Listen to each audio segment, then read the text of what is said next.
പോയി വന്നിട്ട് ഇതാ പായസം ഉണ്ടാക്കണ തയ്യാറെടുപ്പിലുണ്ട്. പരിപ്പ് പായസം ഇത്തിരി സമയം പിടിക്കും ഈ പായസം ഉണ്ടാക്കാൻ. ഒത്തിരി ജോലിയുണ്ടല്ലോ, കുറേ സമയം പിടിക്കും ഉണ്ടാക്കാൻ.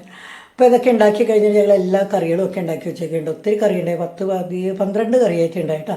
ഇതെല്ലാം ഉണ്ടാക്കി ഇതാ വിളക്കത്ത് വെക്കുന്നുണ്ട്. അപ്പോൾ അതിൻ്റെ ഇടയ്ക്ക് ഞാൻ പോയി സെറ്റൊക്കെ മാറിയായിരുന്നു. എൻ്റെ സെറ്റിൽ ആദ്യം കൊടുത്ത സെറ്റിൽ കറി വീണിട്ട് അതൊക്കെ മാറി വേറെ കൊടുത്തു വന്നേക്കുക. അപ്പോൾ ഇച്ചക്കൂടെ എന്താ മുകളിലോട്ട് നോക്കിയിരിക്കുക, വേറെ ഒന്നുമല്ല ഫാൻ ഇടുന്ന നമ്മുടെ ഒച്ചപ്പാടുണ്ട്. അപ്പോൾ വിളക്ക് കിട്ടുമെന്ന് പറഞ്ഞതിന് കരച്ചിലായിരുന്നു ഇടുന്നുണ്ട്. അപ്പോൾ എല്ലാവരും അടുത്ത് ചോറൊക്കെ വിളമ്പി എല്ലാം വെച്ചിട്ട് ചോറൊക്കെ വിളമ്പി നിന്നപ്പോഴാണ് ജിത്തു വന്നത്, എൻ്റെ അനിയത്തിൻ്റെ മോണ്ട്. അപ്പോൾ അവനെയും പിടിച്ചിരിച്ചു ഉണ്ണൻ. അപ്പോൾ എല്ലാവർക്കും താഴെ ഇരിക്കാനൊക്കെ ഭയങ്കര വിഷമമായിരുന്നു കേട്ടോ, ഒന്ന് ചമ്പ്രം മടിഞ്ഞൊക്കെ ഇരിക്കാൻ വേണ്ടി.